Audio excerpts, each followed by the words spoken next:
Stop managing your schedule like you're a freaking help desk. You are not available 24/7. You are the CEO of your company. You are the one that has to do the strategic thinking. There is no one else in your business that you can delegate that to. You are the person that has to do these bigger picture things. If you're not doing them, then no one else is doing them.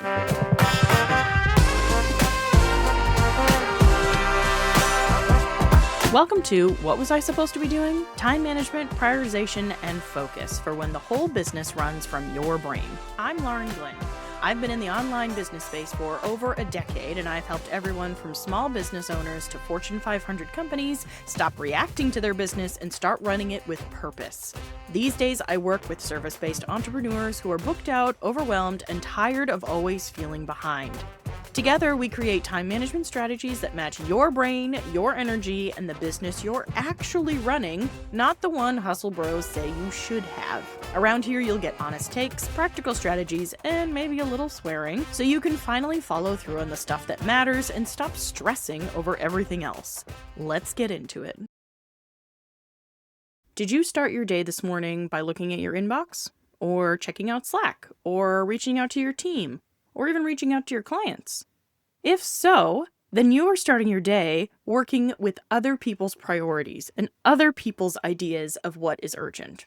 Instead of looking at the plan that you made for yourself, you're letting it fall apart before you've even had your coffee. You're letting other people's priorities dictate where your time, attention, and energy and focus are for your day. And this isn't happening because you're disorganized. It's not happening because you're a bad business owner. It's happening because you have not learned how to prioritize what it is that you need to work on, what it is that you need to spend your time and your energy on. And we do this because we feel that pressure. We feel the pressure from other people, whether it's internal or external. We're feeling the pressure of, I have to respond to this email. I have to respond to this Slack message, or they're not going to like me. They're not going to hire me as a service provider, or they're not going to want to work with me again, or they're not going to give me a good review if I don't respond immediately. One of my clients, Denise, really felt that urgency. She felt that if she didn't respond to her clients immediately when they asked questions, that they would immediately shut down. They would immediately not want to work with her anymore. They would give her a bad review. And, as business owners, we can't risk those things. We don't feel like we have the ability or the agency to make those decisions for ourselves. We feel like we have to be constantly responding to what other people want from us, or they're going to look badly on us. They're not going to like us anymore. And especially as women, we have been brought up, most of us, to be likable. We have been brought up to do things for other people and put ourselves to the side. And this manifests in our business by focusing on other people's priorities and not focusing on your own. You're doing all these things for everyone else, but not leaving time for the strategic things that you need to do to run your business. You're treating those things, those inquiries from your clients, as emergencies, as opposed to, okay, this client needs me when I next have a break from this other thing that I'm working on, or the priorities that I've set for myself today, then I will take a look at that and then I will help them. Or I will look at it and decide how it fits into the rest of my priorities for the day. What are the other things that I have sort of lined up, and how does it fit in? And technically, you've built a business that runs, but it only runs because you're holding everything together by making yourself constantly available for everyone else and not prioritizing the things that are important for you and your business. There's no time or energy for your own stuff because everyone else's is always coming first. And that's exactly where Denise was. She was feeling like she was spending so much time responding to client requests in her client portal and emails and everything else that she hadn't taken the time to step back and really think about the bigger picture in her business. She hadn't really considered where she wanted to go strategically. And that meant that her business was stagnating. She was booked out pretty well, but she couldn't figure out what the next step was for her. Because she didn't have that mental bandwidth and also that time bandwidth to sit down and think about it. Or she would make a plan at the start of her day and say, okay, today I'm really going to take my CEO time. I'm really going to think about all these strategic things that I haven't been considering. But instead, there would be some sort of emergency, or her clients would reach out to her. She couldn't keep away from her inbox and her client portal. So she was really struggling to balance those things. So how do we shift into owning our time, owning our priorities, and setting those boundaries within our business so that we don't have to burn it all down and don't feel like we're resenting our business, resenting our clients? What actually needs to change so that you start your day with the things that you need to focus on and the things that are important to you? So the first thing you need to do is decide what matters before the day begins. So what this means is, instead of waiting for that morning to figure out what your priorities are, you should have a bigger picture. You should have a bigger picture of where your time and energy should be going. You should have a bigger picture of the priorities that you're working on, the projects that you're working on within your business. That comes from, having your own CEO time and really thinking strategically about where you want your business to go. So before you ever get to that morning of, okay, what am I going to work on today? You should already have that bigger idea of, oh, I have XYZ in flight and I have these things coming up, so this is where my time should go. Then when you sit down that morning, you can look at the bigger picture and say, okay, what's the next step to get me to this next thing that I'm working on? That's my priority for the day. So you're not waiting for that morning to figure out where your business is going. Instead, you're sitting down with your bigger plan and looking at, okay, what's the next step for me to work on in this moment? You could even also do that ahead of time. If you're the person who would rather plan out your whole week, then you could sit down, on Sunday evening if you want, or Monday morning, or Friday afternoon, and really look at your next week, look at the things that are coming up in your business and make a plan that way, as opposed to opening your emails on Monday morning and seeing all these client emergencies that are happening, and then suddenly it's Wednesday and you're like, I haven't worked on any of the things that I wanted to work on. Instead of doing that, set yourself up for success, have a bigger plan, and it doesn't have to be a minute-by-minute, time-boxed, to-the-second schedule, but an idea of what your priorities are, what you want to be focusing on, what's important, will help guide you when you do start your day during the week. You should also build a buffer between when you start your day and when you start looking at what other people need from you. Everything should stay closed until you've figured out where your focus should be. And by everything, I mean your email and your Slack and things like that. Instead, look at whatever your project management tool is. You're using a project management tool, right? Whether that's ClickUp or Notion or Trello or whatever it is, that should be where you go first to see, okay, these are the things that I said I wanted to focus on. Is that still the case? Yes or no? And kind of figure out where you want to be spending your time and your energy. Then once you have a plan for that, then you can start looking at your emails and looking at your Slack messages or however you're communicating with your team, if you have one, and say, okay, where do these things that they're requesting of me fit into the priorities that I've already set for myself? Are they in fact urgent? Is it actually an emergency, something that I do need to deprioritize my other things? Or can it wait? Can I fit it in? Can I do it tomorrow? Maybe I just need to acknowledge, yes, I've gotten your email and I'll get back to you in 48 hours, something like that. Whatever you have to do to protect your time and your energy without obviously ruining your business and completely ignoring everybody else. There is a balance there. And the next thing you can do is pick one anchor task that will determine your whole day, something that moves your business forward, but not just cleaning your inbox out. So maybe it's write up a marketing plan for the new offer that you're launching. Maybe that's your one thing that you're focusing on for today.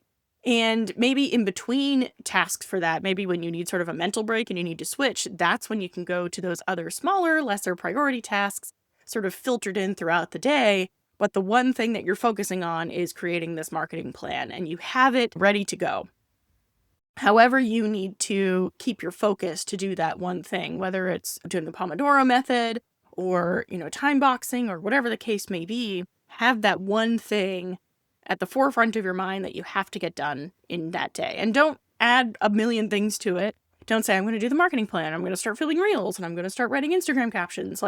No, you're just doing the one thing. If you have time and you finish it early, then sure, you can add in the next priority.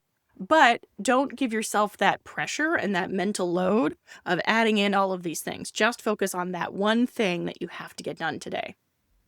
And then finally, stop managing your schedule like you're a freaking help desk. You are not available 24/7.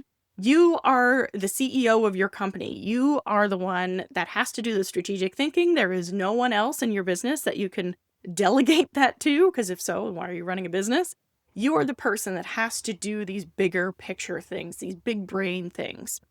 And if you're not doing them, then no one else is doing them. So you have to protect your energy, your availability to do these things. You have to make sure that you are prioritizing this big picture thinking. And a lot of people think that they only have to do this like once a quarter.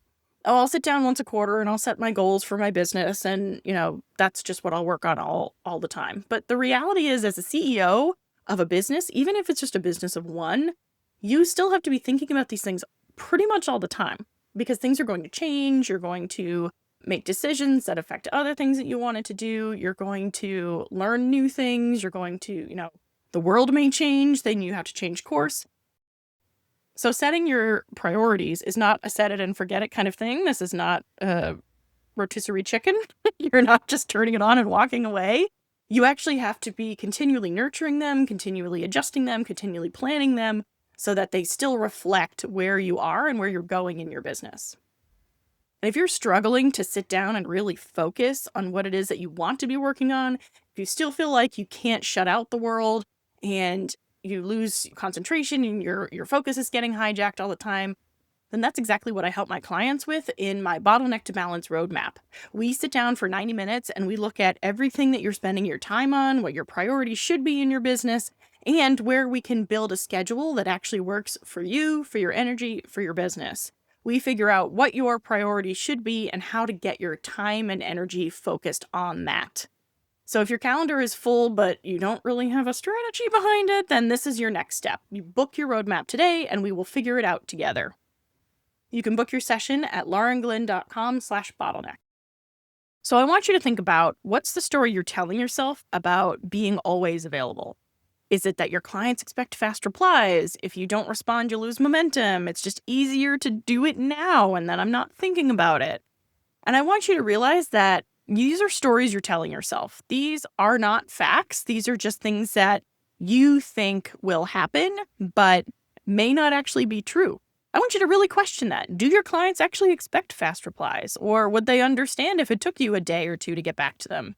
Or is there a way you can systematically say, hey, I got your message, but I don't respond to client replies. I respond within 2 to 4 business days, or whatever the case may be. Think about ways that you can systematically deal with these concerns so that you can still focus on the things that you want to focus on. And I want to address the one, it's just easier to do it now. Sometimes, if it's a quick thing, you think that it's easy to do it now. Oh, well, they just need a quick reply. Oh, well, they just need me to do this thing real fast for them, and then I can get back to what I was doing. But what you're actually doing is, first, by even looking at it, you're already lost focus. You've already gotten out of the zone that you were in, focusing on the things you were working on, and you have lost that sort of mojo that you had going. So sometimes at that point, it may be easier to just do it now, so it's not having that mental load for you. But what I want you to get to is a point where you're not even checking these things to know and realize that it's easier to do it now. Because you shouldn't be checking your inbox every time it pings. You shouldn't be answering your Slack notifications every time they come through, because that's exactly what pulls you away from your focus. So I have a Mac and I use what's called the Do Not Disturb feature. And when I'm doing something like this, recording my podcast, or when I'm doing something that really requires deep focus, then I put on Do Not Disturb. I don't look at any notifications that I get, and I really focus on that one thing so that I make sure that I'm giving it my full attention. And honestly, it goes faster that way. I'm much more likely to get through something all the way from start to finish if I'm actually focusing on it and not being distracted by all of the other notifications coming in. So you need to figure out what that looks like for you, whether it's using Do Not Disturb, whether it's closing the door to your office if you're able to do that. Whatever that looks like for you, you have to figure out how you can maintain your focus on the things that you're doing and not give yourself the chance to get distracted and just look at your inbox real quick and then decide, oh, that's just a quick thing, I'm just going to do that right now. No. I really recommend my clients, when we work together, that they set designated times during the day or even during the week to check their email. And they're not looking at it any other time. They're closing that whole window. They're not looking at it on their phone. They're not letting the alerts come in. They're only looking at these notifications at certain times of day. And honestly, for most of you, you're not running businesses that involve brain surgery. You're not running businesses that something is truly an emergency. If it's a website, maybe. If you're working on a launch with someone, maybe. And those are exceptions. But generally, you're not in businesses that have true life or death emergencies that can't wait a few hours for you to see it, a few hours for you to respond. So I want you to really think through what that looks like for you and how you can make a plan to protect your focus, protect your time, and protect your boundaries. If you're struggling to figure out what should prioritize when, then I have an episode for that. You can go all the way back to episode 2 on prioritization. And that's where I talk through how you actually prioritize your work and how to decide where your focus should be in the first place. And if you think that multitasking is the answer to all of this, I can promise you it's not. I have another episode about that. All the way back again to episode 3, I talk exactly about multitasking and how it's not as efficient as you think it is. So I'm going to leave you with this question that I want you to really think about. What would change if your day started with things that were your priorities and not everyone else's demands? What would you be able to accomplish in your business if you were really able to focus on the things that were important to you, focus on the things that are priorities for you? If you're not ready to figure that out on your own, then I'm happy to invite you into a roadmap session with me, laurenglenn.com/roadmap. And next week, we're going to be talking about the 5 time management myths that you have been told, or maybe you've told yourself. And we'll learn what's actually true and why most advice out there isn't built for how you think or work and how you can make it work for you instead. So if you're not already, please subscribe, and I will talk to you in the next one. Thank you so much. Bye-bye.